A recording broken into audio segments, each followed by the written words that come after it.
My name is Michael Mikey J Asante. I am the co-artistic director of Boy Blue and one of its co-founders. So being an artistic director is a big responsibility. You kind of have to consider the artistic vision of what the company is going to do as a whole. And specifically that can be creating shows, creating ideas, um, kind of putting the mandate out there for the rest of the team artistically to follow. So that could be down to choreography. And in my realm, it's mainly with music because I'm the main music composer for the company. All in all, it's challenging, but at the same time, it's really enjoyable. It's amazing to have the opportunity to take something from a mini seed and an idea from a brain, and then actually see it exist and be a big thing that kind of moves or inspires or creates just enjoyment and entertainment on stage.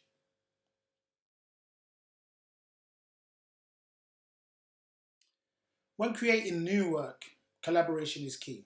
Why is collaboration key? Because obviously, to get a dance piece out, we need to all be dancing to the same beat.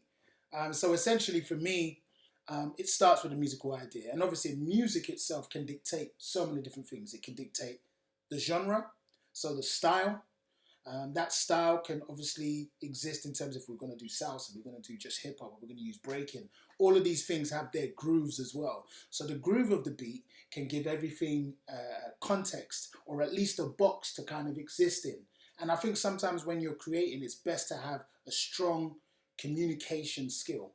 And for me, that's the biggest part of it. Sitting down, giving people the idea, giving people the concept, giving people the vision. Then from there, yes, applying the music, which obviously gives us the context in which we're going to dance and move in or create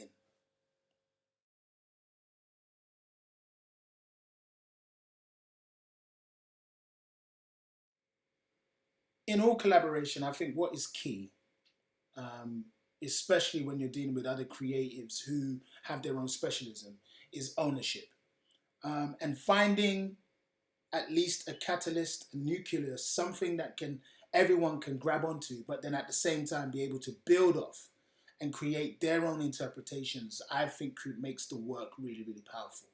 For me, when working with a lighting designer, obviously there's a big want and desire to create space, because specifically with that space, you want to transport an individual, transport an audience member into a space where they haven't either seen, or you're trying to make a context so that they can understand the storytelling you're trying to create. So all in all, I think more than anything else, when working in that format, it's ownership. The you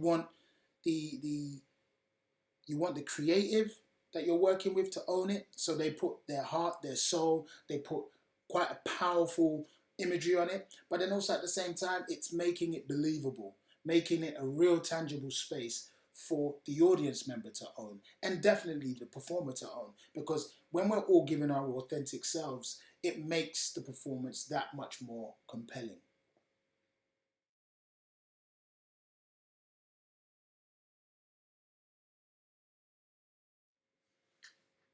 The one thing that I expect, or that the company expects in the rehearsal process, is for us to create the best piece of work that we can at that current time.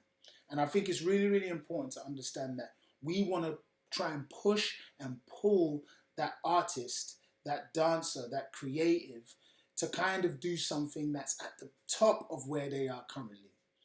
So all in all, we want that person to be open.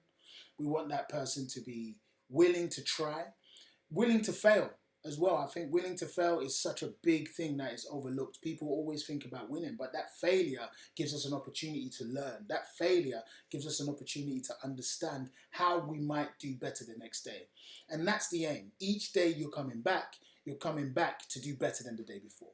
So by the time we've got to the performance stage, we've had all of that learning, all of that pushing, all of that pulling, and hopefully you've elevated yourself.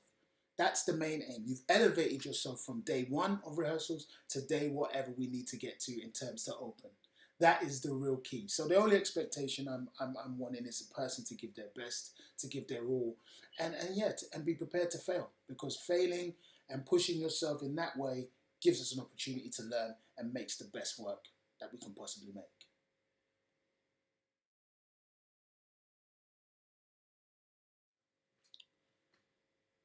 The one thing that I think people might be surprised about in regards to the idea or the concept of being an artistic director is the fact that when you step into the space, or when you step into the rehearsal process, or when you're just creating or formulating the first idea, you know what you're doing. More often than not, you don't. You kind of have instincts, you kind of have things you like, you have things you don't like, and you're kind of putting all of those things together to try and see what ends up happening. I kind of describe it as there's a whole bunch of doors, and sometimes you need to walk through some of these doors to know that that's not the door you need to go through. So you come out, close that door, and take another route. And I think more than anything else, it's never the knowing, it's the habit of just turning up each time that creates the work that we make. It's being diligent to the idea of coming and being present and trying to accept what's currently happening for you. There's never ever fully a true solid understanding of what you want to see. With some ideas there is that, but more often than not you're just trying things out, and you're kind of walking blindly to try and figure out and form a new photo from this darkness. So yeah, you're always walking in this perpetual space of darkness, and that's what creativity is to me. It's this, it's finding that light switch essentially to turn on, and then when you've turned that space on, you realize the manifestation of what you've created. For me, it's quite exciting, quite exciting in wanting to constantly create in a space or create something that hasn't existed anymore. So I think a lot of the time people might think we know and we're on 100% how it's going to be in our heads. When more often than not, especially today, it's more of an investigation and trying to find something powerful from a set of ideas, wants, desires, things that didn't work, and failures. All in all, it's important to embrace the idea that we don't know everything, and that's what I think is quite surprising. I think a lot of people think you know instinctively what you're doing and how you're doing it.